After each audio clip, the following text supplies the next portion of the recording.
Web serials இனி டிவிக்கு முன்பே சன் நெக்ஸ்ட் ஆப்ல ஜாலியா எல்லாருக்கும் முன்னாடியே பாருங்க. இப்பவே சன் நெக்ஸ்ட் ஆப்பை டவுன்லோட் பண்ணி சப்ஸ்கிரைப் பண்ணுங்க. நாளை காலையில 8:30 மணி வரைக்கும் நல்ல நேரம் இருக்கு. புனிதா, நீ அதுக்கு முன்னாடியே பொங்கல் வச்சிரு. எல்லாரும் குளிச்சிட்டு ரெடியா வந்துருங்க. பொங்கல் புனிதாக்க வைக்க போறாங்களா? என்ன முதல் இதெல்லாம் நீ கேட்க மாட்டியா? அத்தை சொன்னதுக்கு அப்புறம் இதுல கேக்குறதுக்கு என்னக்கா இருக்கு? அன்னிதானே வழக்கமா பொங்கல் வைப்பாங்க. அதெல்லாம் அப்போ.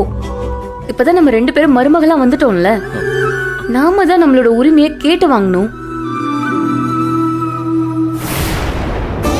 தெய்வானே, எல்லா விஷயத்திலயும் பிரச்சனை பண்ணணும்னு நினைக்காத. ஒரு வீட்டுக்குன்னு ஒரு வழக்கம் இருக்கு, அது அவங்கவுங்க இஷ்டத்துக்கெல்லாம் மாத்த முடியாது. புனிதா தான் பொங்கல் வைப்பா, அவ்வளவுதான்.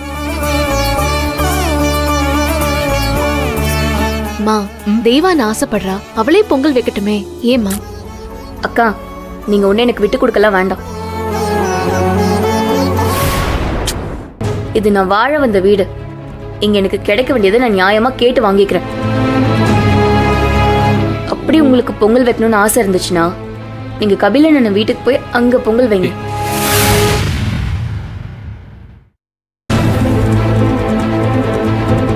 ஏங்க, பாத்தீங்களா உங்க மருமக எப்படி எல்லாம் பேசுறான்னு?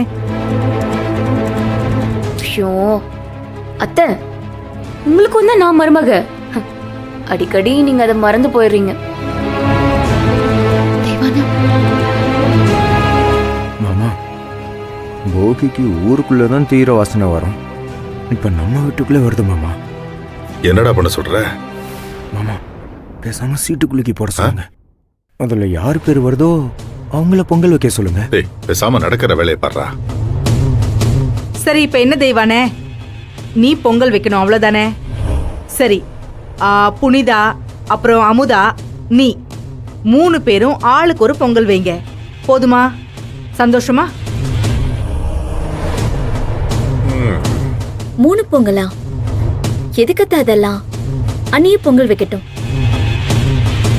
அமுதா, உனக்கு இருக்கிற மனசு இங்க மத்தவங்களுக்கு இல்லையே. என்ன பார்த்து நீங்க நேராவே சொல்லலாமே. ஆமாத்த, எனக்கு அந்த மனசு இல்லதான். அவதான் ஆசைப்படுறாளம்மா, தெய்வானே பொங்கல் வைக்கட்டும், விடுங்கம்மா. எனக்கு யாரும் விட்டு கொடுக்க வேண்டாம். இது என்னோட உரிமை, அதனால நான் கேக்குறேன். தெய்வானே, எனக்கு புரியுது. இத பாருங்க, ஏன் நல்ல நாள் அதுமா இப்படி சண்டை போட்டுட்டு இருக்கீங்க? மாமா, இப்பயும் என் உரிமையை கேட்கறதுக்கு பேர் சண்டை தானா? அப்பா, இவன் மட்டும்தான் ஏதாவது ஒரு பிரச்சனையை உருவாக்கிக்கிட்டே இருக்கா. அங்க அமுதாவை பாத்தியா? அவ பாட்டுக்கு எதுவும் பேசாம அமைதியா தானே இருக்கா. அவளுக்கு அவ சொந்த அண்ணனோட வீட்டுக்காரம்மா மேல பாசம், அதான் எதிர்த்து பேசாம இருக்கான். மாமா, என்னடா என்னாச்சு?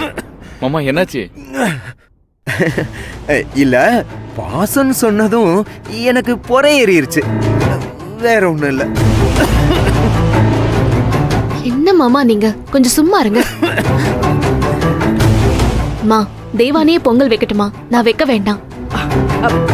நீ வைக்கல, சரி. நான் வீட்டுல பெரிய மனுஷின்னு ஒருத்தி இருக்கேன், ஆனா நான் எது சொன்னாலும் நீங்க யாரும் கேட்க மாட்டீங்க, அதானே? சரி, விடுங்க. கோவப்படாதீங்க. மாமா ஒரு சூப்பர் ஐடியா சொன்னாரு, அத மட்டும் கொஞ்சம் என்னன்னு கேளுங்களேன். என்னதுக்கு எடுத்து விடுற? மாமா, இப்படியே விட்டோன்னு வைங்க, சண்டை பெருசாகி அப்புறம் தெய்வான வீட்டை விட்டு போனாலும் போயிருவா மாமா. இங்க பாருங்க, அப்புறம் பொங்கலும் இல்ல போகியும் இல்ல, பாத்துக்குங்க. ஐயோ மாம்ச, நீ அப்பா அம்மா காத்த கடிச்ச எப்படி? விஷயத்த சொல்லியா?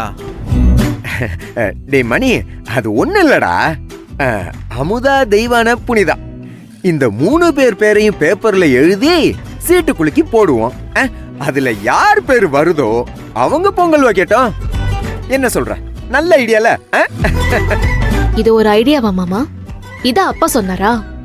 இந்த மாதிரி ஐடியால அப்பாக்கு தோணாது. சரி சரி, இது என்னோட ஐடியா தான். ஆனா ஒண்ணு, இந்த மாதிரி பெரிய பெரிய பிரச்சனைகளுக்கெல்லாம் தீர்வு ரொம்ப சின்னதா தான் இருக்கும். என்ன புனிதா, நான் சொல்றது கரெக்ட் தானே? இங்க பாரு, எதையாவது உளறிட்டு இருக்காத, நீ பேசாம இரு. வள்ளுவராய சொல்றது சரிதான். சூப்பர். இருடா, வீட்டுல பெரியவங்கள விட்டு கொடுக்க ரெடியா இல்ல. சின்னவங்கள போனா அப்போதுன்னு விடலன்னா இப்படி சிறுபிள்ளைத்தனமா தான் முடிவெடுக்கணும். அல்லவா மாமா நீ 3 பேரையும் எழுதி குளிக்க போடு. யாரு பேர் வருதோ அவங்க பொங்க வைக்கட்டும். சூப்பர் மாமா. பா எதுக்குப்பா இப்ப இதெல்லாம்? புனிதா, இதெல்லாம் பொங்கல்ல நடக்கிற விளையாட்டு தான். இங்க பாரு, நீ சும்மா ஃப்ரீயா இரு. யாழ்னி, இப்ப நீ என்ன பண்ற, வேகமா போய் ஒரு பேப்பர் பேனாவை மட்டும் எடுத்துரும். போ போ. ஏய், நிக்காதப்பா. ஏய்